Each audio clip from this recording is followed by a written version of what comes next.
صلوا عليه وآله. الحمد لله نحمده ونستعينه ونستغفره ونؤمن به ونتوكل عليه ونعوذ بالله من شرور أنفسنا ومن سيئات أعمالنا من يهده الله فلا مضل له ومن يضلله فلا هادي له ونشهد أن لا إله إلا الله وحده لا شريك له ونشهد أن سيدنا ومولانا محمدا عبده ورسوله أرسله بالحق بشيرا ونذيرا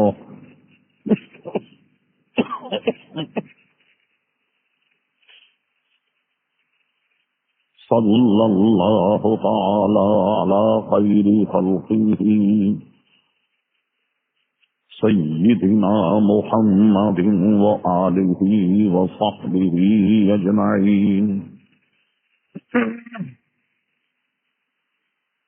أما بعد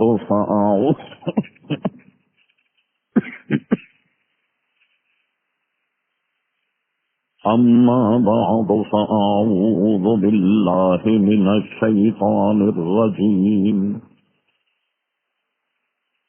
بسم الله الرحمن الرحيم. إنما يخشى الله من عباده العلماء. صدق الله مولانا العظيم وصدق رسوله النبي الكريم. إن الله وملائكته يصلون على النبي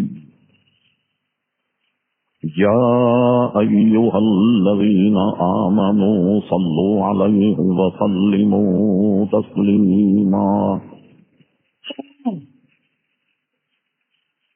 اللهم صل على سيدنا ومولانا محمد معدن الجود والكرم وآله وبارك وسلم صلاة وسلاما عليك يا سيدي يا رسول الله. محترم حضرات، مختصر حمد و صلاۃ کے بعد اس فقیر نے آپ حضرات کے سامنے حصول برکت کے لیے قرآن مجید فرقان حمید کی ایک آیت مقدسہ کا حصہ تلاوت کرنے کا شرف حاصل کیا. قبل اس کے کہ کچھ عرض کیا جائے، اللہ تبارک و تعالی سے دعا فرمائیں کہ وہ اپنے پیارے حبیب لبیب نبی کریم رؤوف الرحیم علیہ افضل الصلاۃ و تسلیم کے صدقے و طفیل مجھے حق کہنے کی توفیق عطا فرمائے. ہم تمام مسلمانوں کو اللہ تبارک و تعالی حق سن کر حق قبول کرنے کی اور اس پر عمل کرنے کی توفیق عطا فرمائے. ارشاد باری تعالی ہوا انما یخشی اللہ من عبادہ العلماء. اے لوگوں اور اے مسلمانوں، تم نے اللہ تبارک و تعالی سے ڈرنے والے یا سب سے زیادہ ڈرنے والے صرف علماء ہیں. علم والے لوگ اللہ تبارک و تعالی سے زیادہ ڈرتے ہیں۔ اس کی وجہ یہ ہے کہ جس آدمی میں علم ہو، علم کی وجہ سے معرفت بڑھتی، اور اللہ تبارک و تعالی سے جتنی زیادہ معرفت ہوگی اس کی، جتنا زیادہ اللہ تعالی کو جاننے والا ہو اتنا ہی اللہ تبارک و تعالی سے زیادہ ڈرے گا۔ اور جو شخص اللہ تبارک و تعالی سے جتنا زیادہ ڈرے گا اتنا ہی اللہ تبارک و تعالی کا اس سے قرب حاصل ہوگا۔ یہ آیت میں نے حصول برکت کے لیے آپ کے سامنے بیان کی۔ میں نے مناسب سمجھا کہ اس شعبان کے مہینے میں عموماً ہماری یہاں دارالعلوم اور مدارس میں، شہر میں بھی آپ نے دیکھا ہوگا کہ کئی جگہ پوسٹر آویزاں ہیں، بخاری شریف کا ختم ہوتا ہے۔ یعنی ہمارے یہاں ایک دینی مدارس میں ایک تقریب منعقد ہوتی ہے، جب کوئی طالب علم دور حدیث مکمل کر لیتا ہے، یعنی ہماری یہاں کا جو آخری درجہ ہے، تو اس دور حدیث میں ہمارے یہاں ایک تقریب منعقد ہوتی ہے، اور اس میں استاد اپنے شاگردوں کے سامنے امام بخاری رحمت اللہ تعالی علیہ کی بخاری شریف کی آخری حدیث کا درس دیتا ہے، اور اس کے بعد میں وہ تمام طلبہ فارغ ہو جاتے ہیں، وقت مناسب پر ان کے سر دستار باندھی جاتی۔ یوں امام بخاری رحمت اللہ تعالی علیہ کی یاد میں اور ختم بخاری پر یہ جلسے منعقد ہوتے، اور تقریب ہر دارالعلوم میں۔ ہم نے مناسب سمجھا کہ اس موقع پر امام بخاری رحمت اللہ تعالی علیہ سے برکت حاصل کرنے کے لیے امام بخاری کا تذکرہ کیا جائے۔ اس مناسبت محترم حضرات، امام بخاری رحمت اللہ تعالی علیہ جو معروف صحاح ستہ ہماری یہاں کتابیں ہیں، ان میں کی سب سے معروف اور مشہور کتاب بخاری شریف ہے۔ اس کی تکرار پے در پہ اس کی تلاوت اور اس کو پڑھانے میں اور چھاپنے اور لکھنے میں ایک عرصہ گزر گیا، تو عموماً لوگ صرف بخاری شریف نہیں بلکہ اس کو صحیح بخاری کہتے، لیکن آپ کے ذہن میں یہ بات رہے کہ بخاری شریف کو صحیح کہنے کا یہ مطلب ہرگز نہیں کہ دوسری ساری کتابیں غلط ہیں، ایسا بھی نہیں۔ اور کسی محدث کا کسی حدیث کو صحیح کہنا اور کسی حدیث کو غیر صحیح کہنا تو یہ مطلب نہیں ہے کہ جو سند کے اعتبار سے حدیث صحیح ہے وہی صحیح ہے، اور غیر صحیح کہہ دینے سے معاذ اللہ ہرگز یہ لازم نہیں آتا کہ وہ حدیث غلط ہو یا من گھڑت ہو، بلکہ ہمارے علماء کے نزدیک اس کا درجہ حسن۔ یہ راوی اور راویوں کی جانچ پڑتال کر کے کس کے درجات علماء کرام متعین کرتے ہیں، وقت ہوا تو ہم اس پر کلام کریں گے۔ غرض یہ کہ ان صحاح ستہ کہ جو محدثین ہیں ان پہ ایک بہت زیادہ معروف نام حضرت امام بخاری رحمت اللہ تعالی علیہ۔ ہم نے سوچا کہ ان کا تذکرہ اس طور پر بھی کیا جائے، یہ ہمارے اسلاف ہیں، ہمیں ان کے واقعات اور معاملات یاد رکھنے چاہیے، اور انہوں نے جو دین کی خدمت کی ہے، آج تک ہم بخاری شریف بلکہ انشاءاللہ تبارک و تعالی ہم اور آپ تو نہ رہیں گے مگر تا قیام قیامت بخاری شریف اور حضور کے حدیثوں کا درس ہوتا رہے گا، اور انشاءاللہ آئندہ بھی یہ کتابیں محفوظ رہیں گی اور اسی طرح ہماری درسگاہوں میں پڑھائی جائیں گی۔ عزیزان گرامی، ایک دور علماء کا یہ تھا کہ اس زمانے میں علماء احادیث مقدسہ کو ایسے ہی یاد کرتے جیسا کہ ایک بچہ قرآن مجید فرقان حمید کو زبانی یاد کرتا ہے، حفظ کرتا ہے۔ تو ایک زمانے تک یہ رواج رہا کہ پوری احادیث مقدسہ علماء زبانی اسے یاد کرتے، ہزاروں حدیثیں ان کی نوح زبان پر ہوتی۔ یہ اللہ تبارک و تعالیٰ کا کلام کمال ہے کہ جن بندوں کو اللہ تعالیٰ نے منتخب فرمایا اور انہی کو یہ کام سونپا تو قوت حافظہ بھی انہیں ایسا عطا فرمایا کہ کم سے کم یہ کہا جا سکتا ہے، یہ نہیں کہ اللہ تعالیٰ اس بات پر قادر نہیں، لیکن عادتاً ایک جو عادت ہے قدرت، عادتاً اگر ہم دیکھیں تو شاید قیامت تک اب ایسے لوگ پیدا نہیں ہوں گے جنہوں نے پہلے دور میں احادیث مقدسہ یاد کی اور ہم تک پہنچائیں۔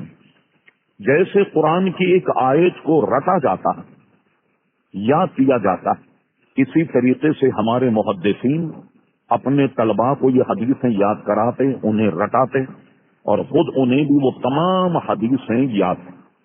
اور آپ کو سن کے تعجب ہوگا، صرف یہی نہیں کہ وہ حدیث کا متن کہ قال نبی صلی اللہ علیہ وسلم، وہ حدیث جن اصحاب سے، جن لوگوں سے مروی ہے، ان کے سارے نام، صرف نام ہی نہیں بلکہ جو حدیث بیان کرنے میں اگر 3 واسطے ہیں، 4 واسطے ہیں، چاروں آدمی کی تحقیق، یہ کون تھا، اس کے والد کا نام کیا تھا، کہاں کا رہنے والا تھا، کہاں پیدا ہوا، کبھی اس پر کوئی الزام تو نہیں لگا، کبھی اس نے کوئی غلط کام تو نہیں کیا، کبھی جھوٹ تو نہیں بولا، جس کو ہم مختصر الفاظ میں کہتے ہیں ثقہ راوی، یعنی اس پر کوئی الزام اور کوئی اس پر ایسی بات منسوب نہیں کی گئی جو عدل یا عدالت کے خلاف۔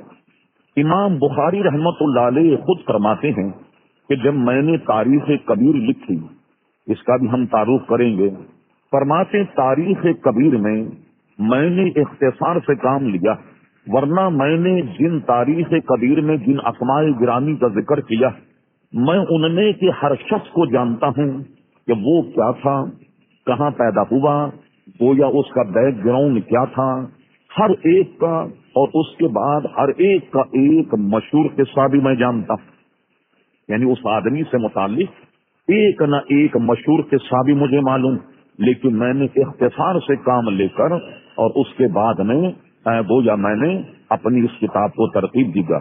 فریابی ایک بہت بڑے محدث ہیں، وہ فرماتے ہیں جب امام بخاری رحمت اللہ علیہ، یہ بخاری کے علاوہ جو ان کی کتابیں ہیں، ایک ان کی تاریخ کبیر جس میں وہ تمام راویوں پر کلام کرتے ہیں، ان کی سیرت پر گفتگو کرتے ہیں، آپ کو یہ بھی تعجب ہوگا، آج تو ہمیں جو اللہ نے نعمتیں دی ہیں ہمیں تو قدر نہیں، آپ حیران ہوں گے سن کے، امام بخاری رحمت اللہ علیہ نے تاریخ کبیر، ایک بہت بڑی ضخیم تاریخ، ایک بہت بڑی کتاب امام بخاری جس میں راویوں پر گفتگو کی اور ان کے احوال کو بیان کیا۔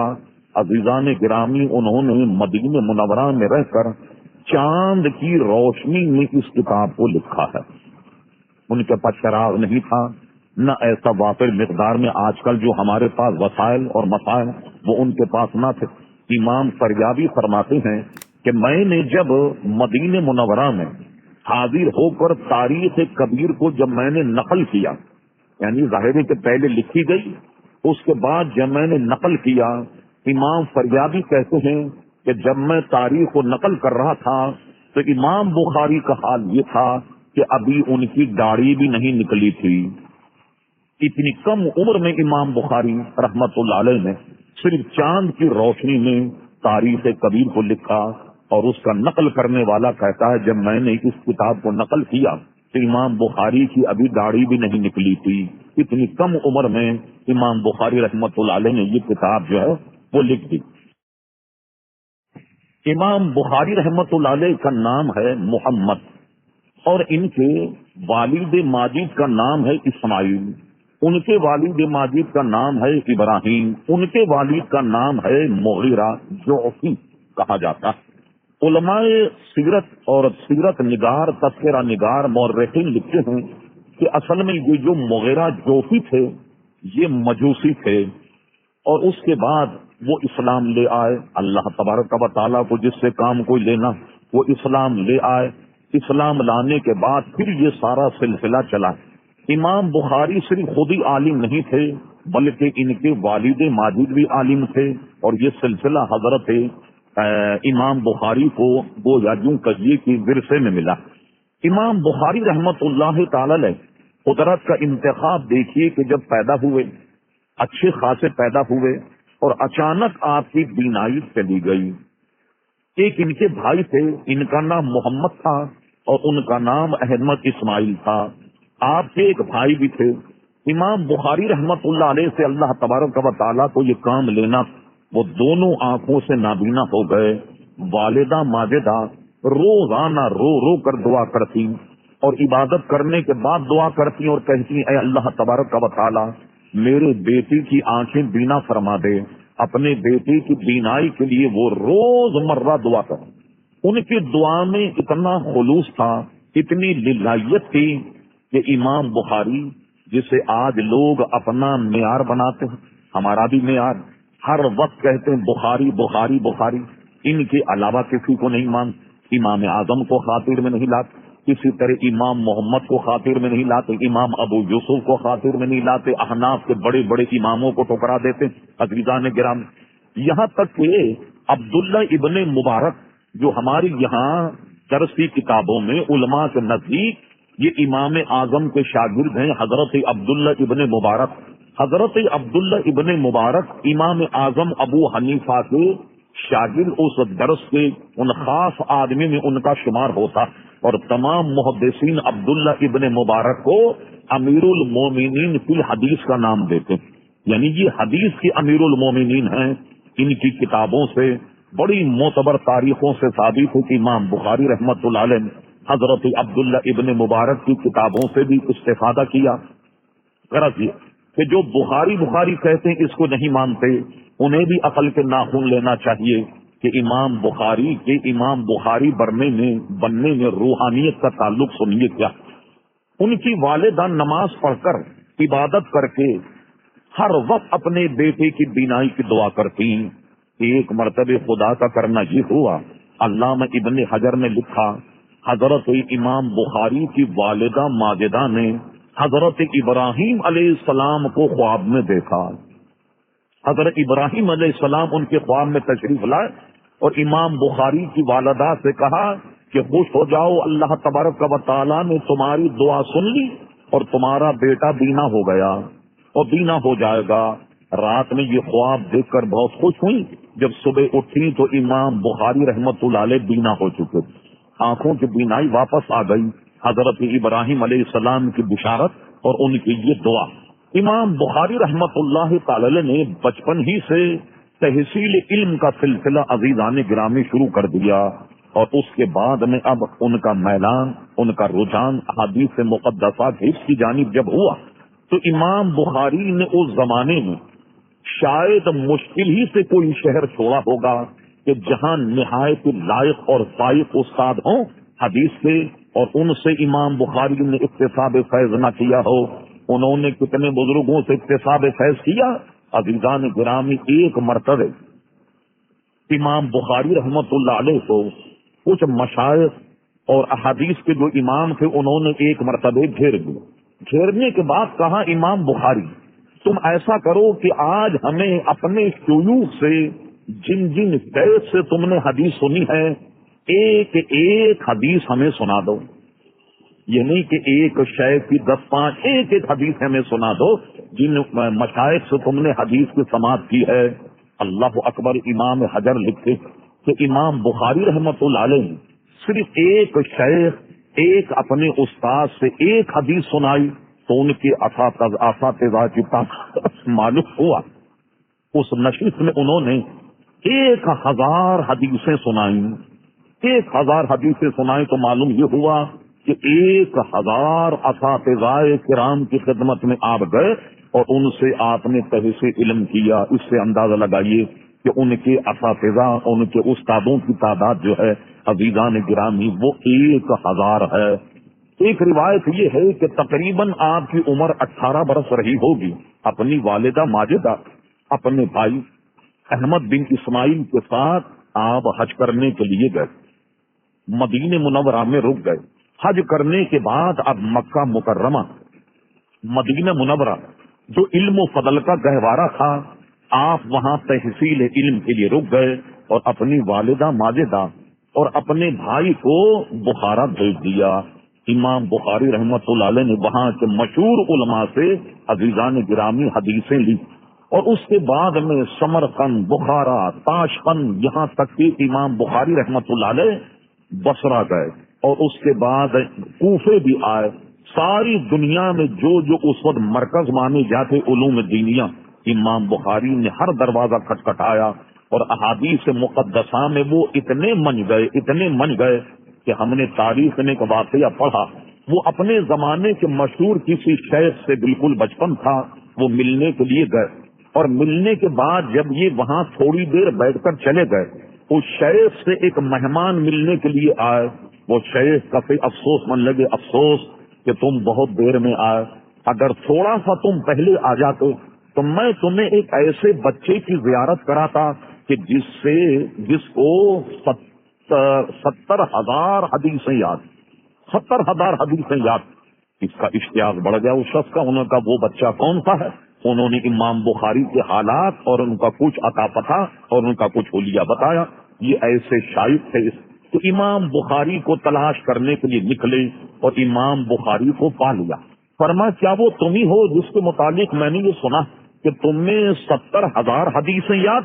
امام بخاری ان سے بڑی خندہ پیشانی سے ملے اور ملنے کے بعد جب انہوں نے کہا کیا تم وہی صاحبزادے 70,000 حدیثیں یاد؟ امام بخاری انہیں بٹھا کر کے کہا 70,000 نہیں بلکہ مجھے اس سے زیادہ حدیثیں یاد ہیں اور ہم نے اپنے مشائخ علماء سے سنا بھی اور پڑھا بھی، کتابوں میں موجود ہے. امام بخاری رحمت اللہ علیہ کا یہ عدد جو بچپن میں 70,000 تھا، عزیزان گرامی بڑھتے بڑھتے بڑھتے یہ 3 لاکھ تک پہنچ گیا. 3 لاکھ حدیث امام بخاری رحمت اللہ تعالی علیہ. عزیزان گرامی یاد آپ پر ظاہر ہے کہ وقت اتنا نہیں، آپ کے واقعات میں ہم نے دیکھا کہ جس کتاب کو ایک مرتبہ پڑھ لیں، ایک مرتبہ دیکھ لیں، ایسا ہوتا جیسے کہ وہ ان کی عقل پر بالکل منقش ہو گئی ہو.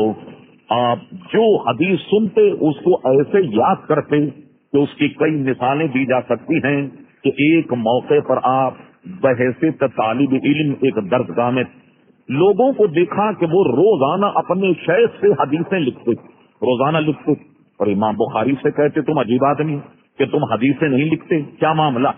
امام بخاری نے ناچار اور مجبوری ان کو جواب دینے کے لیے فرما اچھا یہ بتاؤ کہ تم نے کتنے دن پڑھا؟ ان کا 15 دن پڑھا. پہلے کہ بیٹھ جاؤ میرے سامنے حدیثیں لے کر. امام بخاری نے پہلے دن کا سبق پورا سنا دیا کہ اتنی حدیثیں بیان، یہ اس کے راوی. 1 دن 2 دن پوری 15 دن تک جو وہ بیٹھے رہے اپنے اساتذہ سے سیکھتے رہے. سارے لوگ اپنا لکھا ہوا سامنے رکھ کے بیٹھے ہوئے ہیں اور امام بخاری نے پورے 15 دن کا سبق زبانی سنا دیا. اس قدر امام بخاری رحمت اللہ علیہ کا حافظہ اللہ تبارک و تعالیٰ نے انہیں عزیزان گرامی عطا فرمایا. بطور نمونہ ہم 1-2 باتیں عرض کرتے. جب کوئی مشہور آدمی چلا جائے اب تو فن کی قدر رہی نہیں عزیزان گرامی. اس زمانے میں اس کے شائقین اتنے کہ امام بخاری نے ایک مرتبہ بغداد شریف کا پروگرام بنایا. بغداد شریف کی مشہور درسگاہیں امام بخاری کا نام سنتی تھی، وہ سب کے سب اکابر علماء جمع ہو گئے کہ امام بخاری کا درس سنیں گے. اس نے کیا ہوا، بسا اوقات ایسا ہوتا کہ آدمی کا نام بہت بڑا ہوتا لیکن اس کی شخصیت علمی اعتبار سے بہت بونی ہوتی. تو یہاں کے مشائخ نے پروگرام یہ بنایا کہ امام بخاری کی محفل میں ہم کیا کریں گے، 10 علماء ایسے تیار کیے. ذرا توجہ کیجیے، بہت آسان کر کے میں بتاتا ہوں کہ بات سمجھ میں آ جائے. 10 آدمی ایسے تیار کیے اور 10 علماء یا طالب علم کو 10 حدیثیں ایسی رٹا دی کہ جس کی سند پڑھیں وہ سند کی حدیث نہیں پڑھیں، یعنی جو حدیث پڑھیں اس کی سند نہیں پڑھیں. یہ ہے، یعنی غلط سند بیان کر کے حدیث بیان کریں تاکہ ہم دیکھیں امام بخاری کیا جانتے ہیں اور کتنے علم کے درمیان. امام بخاری جب بیٹھے بڑے پروگرام کے تحت ایک شخص کھڑا ہو گیا. کھڑے ہونے کے بعد اس نے حدیث کی سند پڑھی. جب حدیث کی سند پڑھی، سند کے بعد جب حدیث پڑھی، حدیث کوئی اور پڑھ دی، کسی اور سند کی حدیث پڑھ دی. 10 نے اس نے اپنا کام کیا. ایک اور عالم کھڑا ہوا، اس نے بھی 10 حدیثیں پڑھی. متن جو حدیث کا ہے سند کسی دوسرے سے ملائی، اور جو حدیث پڑھی کسی اور سند کی، جو سند پڑھی کسی اور حدیث. جب یہ 100 حدیثیں پڑھ رہے تھے، امام بخاری پر اہل علم جو تھے وہ تو سمجھ گئے. عام لوگوں نے پوچھا، سوال ہوا کیا اب ان حدیثوں کے مطابق کچھ جانتے؟ ان کا میں نہیں جانتا. حدیث پر فرماتے میں نہیں جانتا.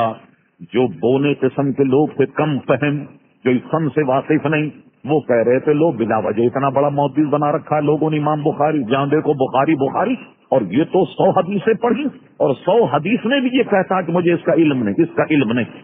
جب امام بخاری نے دیکھا بھئی اب کوئی اور رہ تو نہیں گیا پروگرام کے 100 حدیث بیان کر، اب امام بخاری کھڑے ہوئے. فرما سنو، جو تم نے کہ فلاں شخص نے پہلی حدیث پڑھی، حدیث تو صحیح ہے مگر اس کی سند یہ نہیں جو تم نے پڑھی، اس کی سند یہ ہے. اس کی سند بیان، اور فرما تم نے جو سند پڑھی اس کی حدیث یہ ہے. سبحان اللہ. یعنی جو اس نے حدیث پڑھی اس کی سند بیان کی، اور جو اس نے سند بیان کی اس کی حدیث بیان کی. اللہ اکبر. جب 100 حدیث پر امام بخاری نے تبصرہ کیا، اکابر علماء اش کر اٹھے کہ اللہ تبارک و تعالیٰ اس شخص کو کیسا حافظہ عطا فرمایا کہ ہر سند کی حدیث پڑھ رہا ہے، ہر سند کی حدیث پڑھ رہا. ایک مرتبہ آپ بصرہ گئے اور وہاں جانے کے بعد جب لوگوں نے علمی محفل ان کے لیے سجائی، اب یہ دیکھیے امام بخاری کی تمام طرق پر ان کو کیسے اطلاع. امام بخاری نے علماء سے فرمایا آج میں تمہیں ایک کمال بتاؤں گا. وہ سنو کمال کیا ہے. وہ کمال یہ ہے کہ آج میں تمہیں وہ حدیثیں سناؤں گا جو تم سب کو یاد، تم سب کو وہ حدیثیں یاد، مگر میں وہ تمام حدیثیں تمہیں دوسری سند سے سناؤں گا. یعنی تمہارے پاس ایک سند ہے لیکن میں تمہیں اس کی دوسری سند بیان کروں گا. امام بخاری رحمت اللہ علیہ نے وہاں علماء کے مجمع میں سارے علاقے اس میں جتنی حدیثیں معروف اور مشہور تھیں ان کو اس حدیث سے نہیں، اس سند سے نہیں جو سند ان کے پاس تھی، دوسری سند سے انہیں تمام حدیثیں سنائیں اور علماء کو بتایا کہ تم جن راویوں سے روایت کرتے ہو تمہارے علاوہ یہ حدیث ان راویوں سے بھی مروی ہے. لوگ ان کا حافظہ اور ان کا کمال دیکھ کر کے سخت تنگ اور عزیزان گرامی حیران رہ گئے. ایسا رب تعالیٰ نے حافظہ حضرت امام بخاری رحمت اللہ تعالی علیہ کو عزیزان گرامی عطا فرمایا. امام بخاری کی اور چند باتیں تاکہ ان کی کوئی سیرت کی عزیزان گرامی تکمیل ہو جائے. امام بخاری کے والد ماجد بہت مالدار آدمی، کوئی غریب آدمی نہیں، نہایت مالدار آدمی. ایک راوی کہتے ہیں جب امام بخاری کے والد ماجد جو بہت بڑے مالدار آدمی تھے ان کے وصال کا وقت جب قریب آیا تو امام بخاری کے والد نے تمام لوگوں سے کہا لوگوں سنو، میرے پاس جتنی دولت ہے قسم خدا کی اس میں ایک پیسہ بھی ناجائز نہیں، یہ سب کے سب حلال اور طیب رقم ہے جو میرے پاس. شاید ہم اور آپ کبھی یہ دعویٰ نہیں کر سکیں گے، اگر چلو حرام نہ بھی ہو صبح سے تو خالی نہیں ہے، مگر امام بخاری کے والد اتنے متقی پرہیزگار تھے کہ اپنے وصال جب فرمایا کہ میں بہت دولت مند گویا آدمی ہوں مگر میری دولت میں یقین سے کہتا ہوں کہ ایک پیسہ بھی اس میں کوئی ناجائز نہیں، سب حلال اور طیب ہے. امام بخاری رحمت اللہ تعالی علیہ عزیزان گرامی بہت کم کھانا کھاتے بلکہ سوکھی روٹی کھاتے، اپنے طلباء کا خیال رکھتے تھے.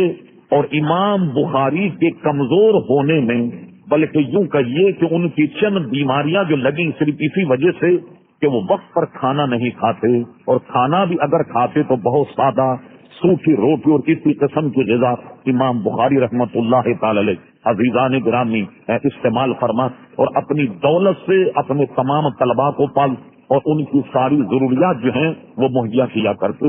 اس کے علاوہ امام بخاری رحمت اللہ تعالی علیہ یعنی ان تمام علوم سے ذرا سا ہٹ کر بہت بڑے تیر انداز بھی تھے۔ اس زمانے کے علماء میں یہ خوبی تھی کہ کبھی کبھی حدیث پڑھاتے پڑھاتے وقت ملتا تو جہاد میں چلے جاتے، جان کی قربانی کے لیے تیار ہو جاتے، تو وہ تیر انداز بھی بہت زبردست تھے۔ میں نے ایک روایت میں پڑھا، امام بخاری رحمت اللہ علیہ اپنا نشانہ باندھ کر یوں کہیے کہ پریکٹس کر رہے تھے اپنے نشانے کی، تو وہ جہاں رہتے تھے شاید آپ نے کہیں فوٹو میں یا کسی جگہ دیکھا ہوگا، بعض چھوٹی چھوٹی نہروں پر بڑے کمزور قسم کے پل ہوتے ہیں لکڑی۔ امام بخاری نے ایک مرتبہ تیر مارا، وہ لکڑی کا جو پل تھا اس کے کھمبے سے وہ آپ کا تیر جو ہے وہ ٹکر گیا۔ جب ٹکرا تو آپ نے جس شخص نے یہ پل بنایا تھا اس پل کے مالک سے آپ نے رابطہ کیا، فرما دیکھو دو باتیں، ایک تو یہ کہ تم اپنا نقصان لے لو، اور یا اگر تم چاہتے ہو تو اپنا حق مجھے معاف کر دو۔ امام بخاری، سبحان اللہ کیا بات، امام بخاری اس شخص نے کہا نہیں، میں اپنا حق یہ آپ کو معاف کرتا ہوں، جو کچھ بھی ہے وہ آپ ہی کا ہے۔ جب آدمی خوش ہو جائے، آج کل آپ نے دیکھا کہ خوش ہونے کے بعد کیا ہوتا ہے، شادی بیاہ میں جب خوشی ہوتی تو کیا ہوتا، ناچ گانے کا پروگرام ہوتا، بڑے بڑے مہذب لوگ ناچ گانے میں مگن ہوتے، اور ہمارے یہاں شادی بیاہ میں تو جب تک شادی والا ولیمے والا 500 گانے نہ بجا لے سمجھا ہے کہ نکاح ہی مضبوط نہیں ہوا۔ جب تک کہ گانے نہ بجا لے، نہ اذان کا اہتمام، نہ اذان کا احترام، نہ نماز کا احترام، یہ ایسی باتیں کہ جنہیں آپ روزانہ عزیزان گرامی دیکھتے۔ ہمارا عنوان نہیں مگر ذہن میں اس بات کو رکھیے آپ، ہندوستان کی سرزمین پر غیر منقسم ہندوستان، متحدہ ہندوستان میں ہندوؤں کی جب بارات جاتی، مسجد کے سامنے سے اگر وہ باجا بجاتے چلے جاتے، ارے صاحب قتل عام ہو جاتا، سارے مسلمان ڈنڈے لاٹھیاں بندوق لے کر کے نکل آتے کہ تمہیں یہ جرت کیسے ہوئی کہ تم نے مسجد کے سامنے گاتے بجاتے ہوئے گئے، کئی قتل ہو جایا کرتے۔ مگر آج آپ نے دیکھا کہ لوگ کس طریقے سے مگن ہیں، گاڑیوں میں ریکارڈ لگا، موٹر سائیکلوں پر لگا ہوا، نماز اذان کے وقت میں مسجدوں کے باہر سے نکل جاتے ہیں، کوئی ہے ان کو بتانے والا؟ اللہ اکبر، نہ شرم نبی، خوف خدا، یہ بھی نہیں وہ بھی نہیں، یہ حال ہمارا۔ امام بخاری جب خوش ہوئے، سنیے آپ، اللہ اکبر، علماء کی خوشی کس قدر، جب اس نے اپنا حق معاف کر دیا تو آپ نے کئی 100 درم خیرات کیے، اور خیرات کرنے کے بعد فرمایا طلباء سے کہ آج سب جمع ہو جاؤ، آج ہم اس خوشی میں کہ ہم نے جو پل پر تیر مارا وہ ٹوٹا اور پل کے مالک نے حق اپنا معاف کر دیا، تو آج میں تمہیں اپنے پیارے مصطفیٰ کی خوشی میں کئی 100 حدیثیں سناؤں گا۔ امام بخاری نے محفل رچائی اور اس کے شکرانے میں پیارے مصطفیٰ صلی اللہ علیہ وسلم کی کئی 100 حدیثیں اپنے طلباء کو سنائیں، تو آپ نے دیکھا ان کے خوشی کا کیسا گویا معاملہ تھا، کس طریقے سے وہ خوشی منایا کرتے تھے۔ یہ امام بخاری رحمت اللہ تعالی، امام بخاری فرماتے میں کتنا ان کا میں نے عرض کیا حافظہ کتنا قوی۔ امام بخاری نے مکہ مکرمہ، مدینہ منورہ، سمرقند، بخارا، تاشقند، یہ سب وہ ریاستیں ہیں جو روسی ریاستیں، ان تمام کا دورہ کیا، بصرہ گئے، بغداد گئے۔ خود امام بخاری اعتراف کرتے ہیں کہ حدیث کے اخذ کرنے سے میں جتنی مرتبہ کوفے گیا مجھے یاد نہیں کہ میں کتنی مرتبہ کوفے گیا۔ اب سنیے ایک بات اور، امام بخاری رحمت اللہ علیہ کی ولادت ہے 194 ہجری، 194 ہجری میں یہ پیدا ہوئے، 256 میں انتقال ہوا، 63 برس آپ کی عمر ہے۔ امام اعظم ابو حنیفہ کا وصال ٹھیک 150 برس کی عمر میں ہوا، 150 سال، 150 سن میں امام اعظم کا وصال ہوا۔ امام اعظم کا جس دن وصال ہوا وہی تاریخ امام شافعی کی پیدائش کی ہے. سن 150 میں امام اعظم کا وصال ہوا. سن 150 ہجری ہی امام شافعی کی گویا ولادت ہے. تو حضرت امام اعظم کے وصال کے تقریباً 80 سال یا اس سے بھی زائد یا کم وہ تھے. امام اعظم تو دنیا سے چلے گئے. امام بخاری کوفے کیا لینے کے لیے گئے؟ معلوم ہوا کہ امام اعظم دنیا سے چلے گئے مگر امام اعظم کا علم و فضل کوفے میں الحمدللہ اپنی آب و تاب کے ساتھ جاری اور ساری تھا. اہل علم جانتے ہیں کہ امام بخاری نے اپنی بخاری میں کہیں کہیں وہ حدیث بیان کی کہ جس کے سارے راوی کوفی ہیں. اگر آپ دیکھیں تو ان میں سارے راوی امام اعظم ابو حنیفہ رضی اللہ عنہ کا آپ کو شاگرد ملیں گے. تو امام اعظم کے بہت بعد کا دور حضرت امام بخاری رحمت اللہ علیہ کا ہے. تو یہ عرض کروں گا کہ خود امام اعظم اور ان کے شاگردوں سے امام بخاری نے اکتساب فیض کیا. کئی نام میں گنا سکتا ہوں. مشہور نام حضرت عبداللہ ابن مبارک رضی اللہ عنہ کا ہے جو امام اعظم ابو حنیفہ کے عزیزان گرام وہ شاگرد تھے. اب دیکھیے آج کل کے غیر مقلد اہل حدیث بڑی عجیب بات، امام بخاری کو تو مانتے، امام اعظم کو نہیں مانتے، امام محمد کو نہیں مانتے، امام ابو یوسف کو نہیں مانتے. لیجیے آپ حضرت علامہ تاج الدین سبکی رحمت اللہ علیہ شافعیوں کے بہت بڑے امام علامہ تاج الدین سبکی نے امام بخاری رحمت اللہ علیہ کے لیے نقل یہ کیا کہ امام بخاری شافعی مذہب رکھتے تھے. وجہ ہے کہ انہوں نے اپنی بخاری میں شافعی مذہب پر جو حدیثیں ہوں ان کا خاص اہتمام انصرام کیا ہے بخاری شریف میں بیان کرنے میں. چلیے اگر علامہ تاج الدین سبکی کا قول مان لیا جائے کہ امام بخاری امام شافعی کے مقلد تھے تو آپ نے دیکھا امام شافعی کون؟ حضرت امام شافعی رضی اللہ تعالیٰ عنہ امام محمد کے شاگرد ہیں اور امام محمد امام اعظم ابو حنیفہ کے شاگرد ہیں. ایک انگریز کا قول میں نے پڑھا، کبھی ضرورت ہو تو میرے پاس حوالہ الحمدللہ اس کا نوٹ ہے. ایک انگریز نے لکھا امام اعظم کے شاگرد امام محمد کے شاگرد امام شافعی. امام محمد کی 999 تصنیف ہے، 999 انہوں نے کتاب لکھی. کچھ اور دن زندہ رہ جاتے تو ظاہر ہے کہ 1000 کا عدد مکمل ہو جاتا. انگریز یہ کہتا ہے کہ امام محمد اپنے وقت میں اگر یہ کہتے کہ میں نبی ہوں اور لوگ ان سے کہتے ہر نبی کا تو کمال ہوتا ہے، کوئی معجزہ دکھائیے کوئی کمال دکھائیے، تو انگریز کہتا ہے کہ اگر امام محمد نبوت کا دعویٰ کر لے اور کوئی نشانی مانگتا تو اپنی 999 تصنیف اگر سامنے رکھ دیتے تو لوگ ان کو نبی مان لیتے. چونکہ انگریز تھا اس کو تو ختم نبوت کا مسئلہ معلوم نہیں. کوئی کمال خاص کتنا ہی بڑا کمال ہو لیکن درجے نبوت کو اب نہیں پہنچ سکتا کہ نبوت ختم ہو گئی، لا نبی آبادی فرما اب میرے بعد کوئی نبی اس دنیا میں نہیں آئے گا. یہ ان کے شاگرد کی عظمت اور وہ حضرت امام شافعی کے استاد ہیں. امام شافعی کے استاد ہیں. یہ کس کے شاگرد ہیں امام شافعی؟ امام محمد. خود امام شافعی کا بیان سنیے. کہتے میں ایک دن استاد کے حجرے میں تھا، میں رات بھر نوافل پڑھ رہا تھا اور امام صاحب جو ہیں وہ سو رہے. کبھی کبھی بچوں میں طلباء میں ہم لوگوں میں بھی کبھی کبھی یہ شیطان وسوسے ڈالتا ہے. امام شافعی یہ سمجھ رہے لو گویا شاگرد تو رات بھر نفل پڑھ رہا ہے اور استاد صاحب آرام سے سو رہے ہیں. وہ یہی سمجھے کہ میں تو مگن ہوں عبادت اور استاد جو ہیں وہ سو رہے. راز جب کھلا، جب صبح اذان ہوئی، امام محمد کھڑے ہوئے. کھڑے ہونے کے بعد سنت کی نیت کر کے جب کھڑے ہو گئے امام شافعی حیران رہ گئے. ابھی سونے سے تو وضو ٹوٹ جاتا اور امام صاحب کیا جاگ رہے تھے؟ اللہ اکبر. پوچھنے پر پتا لگا کہ امام شافعی تم تو رات بھر نفل پڑھ رہے تھے، میں بستر میں لیٹ کر قرآن مجید میں تدبر کر رہا تھا، غور کر رہا تھا اور پوری رات میں نے اتنے 100 مسائل قرآن مجید سے نکالے.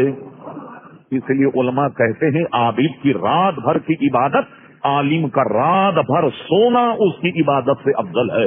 کہ جب وہ سوتا ہے تو دین میں تدبر کرتا، مسائل میں تدبر کرتا، مسائل کی عزیزان گرامی اس کو وہ اخذ کرتا.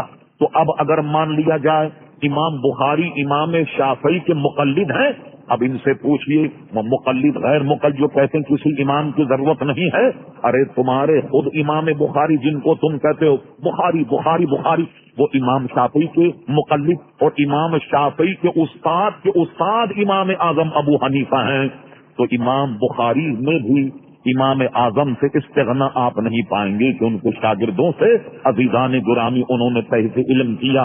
عزیزان گرامی، بڑے بڑے اکابر علماء کے ساتھ لوگوں نے بہت بڑا سلوک کیا، برا سلوک کیا، جسے آج ہم پڑھتے ہیں تو کلیجہ منہ کو آتا۔ وہ اپنے زمانے کے آفتاب و مہتاب، کچھ لوگ ان کے بغض اور حسد میں اتنا سرگرم عمل رہتے تو ان کو کسی طریقے سے نیچا دکھانے کی کوشش کرتے۔ امام بخاری نے علم و فضل سے جب دنیا گھوم لی، اب اپنے شہر بخارا آئے۔ جب بخارا آئے تو اس قدر اہتمام کیا شہر والوں نے کہ اللہ اکبر، امام بخاری تشریف لا رہے، امام بخاری تشریف لا رہے۔ امام بخاری بخارا میں آئے، اب سوچتے تھے کہ یہیں درس قائم کیا جائے، یہیں پڑھانا شروع کر دیا جائے۔ سمرقند کا اس وقت جو حاکم تھا اس نے امام اعظم کو درخواست کی کہ آپ ہمارے یہاں تشریف لائیں۔ امام اعظم ابو حنیفہ رضی اللہ عنہ جب بخارا سے اس کی درخواست پر روانہ ہو گئے، خرطوم ایک جگہ جو بخارا سمرقند کے درمیان خرطوم، اب امام بخاری کو پتا لگا کہ ان کے وہاں پہنچنے سے پہلے وہاں کے کچھ حافظین نے کچھ ہنگامہ کر دیا امام بخاری پر۔ امام بخاری خرطوم میں ٹھہر گئے، اور ٹھہرنے کے بعد کیا ہوا، پھر اس کے بعد حاکم وقت نے کہا حالات درست ہو گئے، آپ تشریف لے آئیے۔ مگر امام بخاری رحمت اللہ علیہ اتنا صدمہ اور اتنا وہ پریشان ہوئے، خرطوم ہی میں ٹھہر گئے اور انہیں بخار آ گیا۔ بخار آنے کے بعد پسینہ جاری ہو گیا۔ امام بخاری پر اس زمانے کے حاسدین نے اتنی دنیا تنگ کر دی۔ عزیزان گرامی، یہ ہر حق بولنے والے کے ساتھ ہوتا، اس لیے حق بولنے والے کبھی بھی اسے خاتے میں نہیں لاتے اور اس کو ایک نظام قدرت سمجھ کر کے وہ سب کچھ فراموش کر کے عزیزان گرامی سب پر وہ صبر کر لیتے ہیں۔ داتا گنبخش علی حجویری اپنی کتاب کشف المحجوب میں لکھا، میں دمشق میں اس کے کچھ فاصلے پر ایک شہر ہے، ایک قصبہ ہے جس کا نام بیت الجن، میں اپنے پیر و مرشد کے ساتھ بیت الجن میں تھا، وہ آخری وقت تھا میرے مرشد کا، اور میرے مرشد کا سر میری زانوں پر تھا، بالکل وہ آخری ان کے لمحات تھے۔ انہوں نے میری طرف دیکھ کر کہا، علی حجویری ایک بات میری یاد رکھ لے، اگر تو نے اس کو اپنے ذہن میں رچا اور بسا لیا تو قسم خدا کی بے شمار تکلیفوں سے بچ جائے گا، بے شمار غموں سے بچ جائے گا۔ انہوں نے کہا شیخ فرمائی یہ کیا وصیت ہے؟ فرما سن، میں تو جا رہا ہوں اور گویا تجھے تو زندہ رہنا، جب بھی کوئی تجھ پر مصیبت آئے، کوئی آفت تجھ پر ٹوٹے، کوئی آفت تجھ پر نازل ہو، تو اب تو یہ سمجھنا یہ سب کا سب اللہ کی جانب سے ہے، تو بے شمار مصیبتوں سے بچ جائے گا۔ امام بخاری کو بہت کچھ افسوس ہوا، مگر سمجھ گئے کہ من جانب اللہ ہے، اور اس کے بعد امام بخاری نے خود اپنے لیے یہ دعا کر دی، اے اللہ تبارک و تعالی، یہ دنیا اپنی تمام وسعتوں کے باوجود، اپنے پھیلاؤ کے باوجود مجھ پر تنگ ہو گئی، لہذا اللہ تبارک و تعالی تو مجھے اس دنیا سے بلا لے۔ یہ کہہ کر لیٹ گئے، سخت پسینہ جاری ہو گیا، اتنا پسینہ کہ لوگ پہنچ رہے اور پسینہ جاری ہو گیا۔ خرطوم ہی میں امام بخاری رحمت اللہ تعالی کا 256 ہجری میں عزیزان گرامی انتقال ہوا، اور انتقال کے بعد جب آپ کو دفنایا گیا، کئی دنوں تک امام بخاری کے مزار پر انوار سے مشک اور عطر کی خوشبو آیا کرتی۔ یہ حدیث مصطفیٰ صلی اللہ علیہ وسلم کی برکت ہے۔ نام میں نہیں لینا چاہتا، ایک آدمی ہے جس کا نام کوثر نیازی تھا، اس نے بخارا کا دورہ کیا، اس نے جنگ میں کالم لکھا۔ جو حضرات جنگ اخبار یا کم سے کم اخبار پڑھنے والے، کوثر نیازی بے عربی کا آدمی تھا، نہ علماء کی صف کا، نہ مشائخ کی صف کا، وہ جیسا بھی ہے، میں منبر رسول پر کیا کہوں، لیکن اس نے جب دورہ کیا تو اس نے جنگ اخبار میں یہ بات قسمیاں لکھی کہ قسم خدا کی اب بھی امام بخاری کے مزار سے عطر کی خوشبو آتی۔ یہ حضور علیہ الصلوۃ والسلام کے احادیث مبارکہ کے بیان کرنے کی عزیزان گرامی برکت ہے۔ میں نے بہت کچھ سمیٹ کر، بہت مختصر کر کے امام بخاری رحمت اللہ علیہ کی سیرت کے صرف چند گوشے بیان کیے. اللہ تبارک و تعالی ان کے مزار پر انوار پر رحمت و رضوان کی بارش فرمائے، اور انشاءاللہ تبارک و تعالی تا قیام قیامت بخاری شریف کا درس جاری اور ساری رہے گا. اور یقیناً یہ ثواب امام بخاری اپنی قبر میں ہے، لیکن قیامت تک ان کو یہ ثواب ملتا رہے گا. وما علینا الا البلاغ.